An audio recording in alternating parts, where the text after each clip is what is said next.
mueve o da espacio para corrupción. Porque no, o sea que si la elección de segundo grado fuera de una mayoría mayor calificada, pues daría lugar a que nazcan, que se elijan funcionarios que van con mayor responsabilidad, con mayor peso en sus decisiones. No quiero decirle que conozco a las personas que integran la Corte de Cuentas Públicas, son personas de mi estima y consideración, pero la forma como se eligen no es la más idónea. Alguien me decía, la Constitución se ha reservado ahí elecciones y decisiones no de 2/3, sino que de 3/4, me decía. Esas deben de ser para esta clase de funcionarios. Ahora, doctor, ¿qué es más importante? ¿Que la parte institucional esté armada o armada bien estructuralmente para que funcione contra la corrupción? O lo que mencionaba usted hace un momento, la parte de educación. Por ejemplo, el Tribunal de Ética, que se supone maneja todos los conceptos de ética, dio una resolución esta semana en la cual separó las actividades del presidente de la República en forma laboral y no laboral cuando hace sus actividades. Un concepto que podríamos tener hasta un debate sobre la ética precisamente de un funcionario en cuanto a tiene responsabilidades después de las 4 de la tarde o si las tiene sábado y domingo o no, pero da una resolución en la que hace ver que el presidente puede tener actividades en privado que son de carácter personal, que son conceptos educativos. ¿Qué es más importante aquí? Mira, parece ser que el señor presidente, desconozco cómo fue que se dio origen a esa resolución, ¿verdad? Pero parece ser que el Tribunal de Ética, pues, yo lo leí en internet, no lo he leído en otra parte. Sí, lo publicó el periódico El Faro, únicamente, sí. Bueno, ahí fue donde lo leí.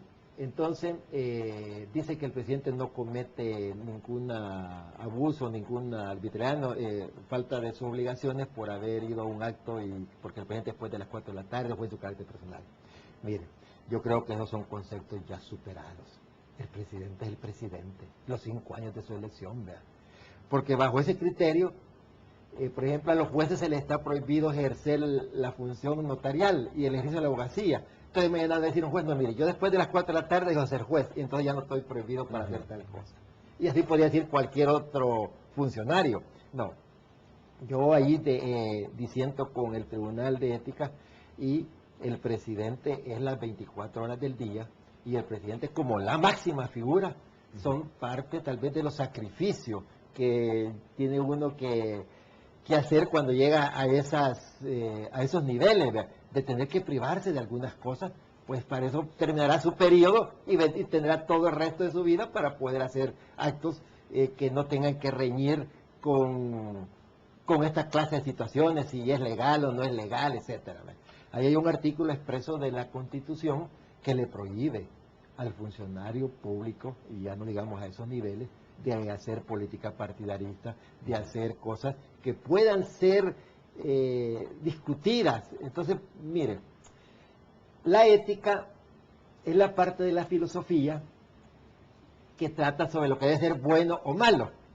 Entonces, cuando hay mucha discusión si esto es legal o no es legal, porque ese es un problema del derecho, ¿no? El derecho todo es discutible. No es como la matemática que 2 más 2 es 4, ¿no? O la química, hidrógeno más oxígeno le da el agua. Y eso aquí y en cualquier parte del mundo. El derecho no, está muy ligado a la cultura, a la educación, etcétera. Pero con estos precedentes que se sientan, como el caso de esta conclusión que hace el Tribunal de Ética, ¿qué pasa con este concepto de corrupción del que estamos hablando? Por le digo, no terminé la idea. Entonces, cuando hay mucha duda, entonces se aplica la ética. La ética, como le repito, es la parte de la filosofía que dice qué es lo bueno y qué es lo malo. Pero el Tribunal de Ética no aplicó la ética, ¿verdad? Porque, como le digo, todo es discutible, pero todo tiende a que el presidente no puede desligarse de su condición de presidente por horas o por días.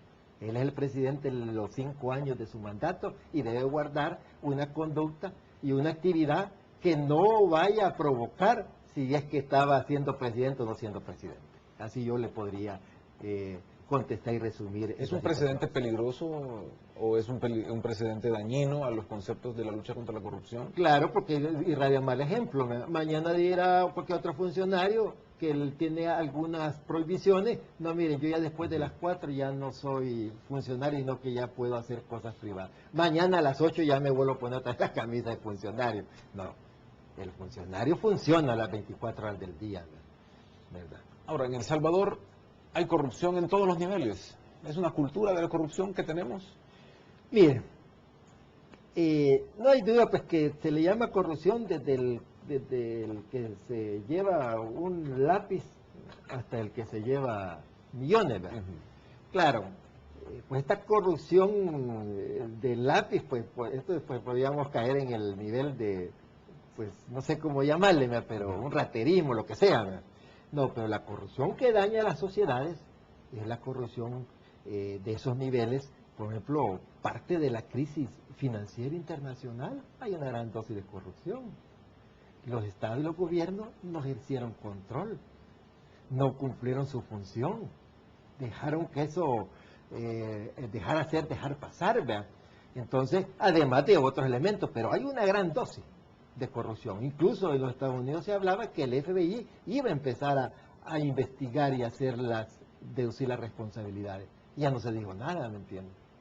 Entonces eso le puede darte una idea de cómo daña a las sociedades, al mundo, la corrupción. Y esto es un caso patético. Incluso hoy en la Semana de la Transparencia en FUSADE tienen ahí un apartado que habla sobre la corrupción y la crisis financiera internacional, porque tiene sus ingredientes, ¿me entiendes? Entonces, eso le puede darte una idea de lo dañino que es la corrupción, ¿me entiendes? También estamos frente a un problema enorme del narcotráfico y de este tipo de corrupción que está llegando desde México, avanzando por Centroamérica. Para eso, pareciera que nuestras leyes o lo que tenemos no está muy preparada. Pues le digo, mire, lo mejor es apoyar y fomentar las institucionalidades. Hay que apoyar que las cosas sean institucionales y crear los instrumentos y toda una cultura. Es que este es un mal terrible, esto es una cosa, esto es un reto, esto no es para un gobierno, ni para, esto es empezar a trabajar ya, porque como usted lo ve, vamos retrocediendo, y esto nos asegura si vamos a seguir retrocediendo, y esto nos va a destruir, pues.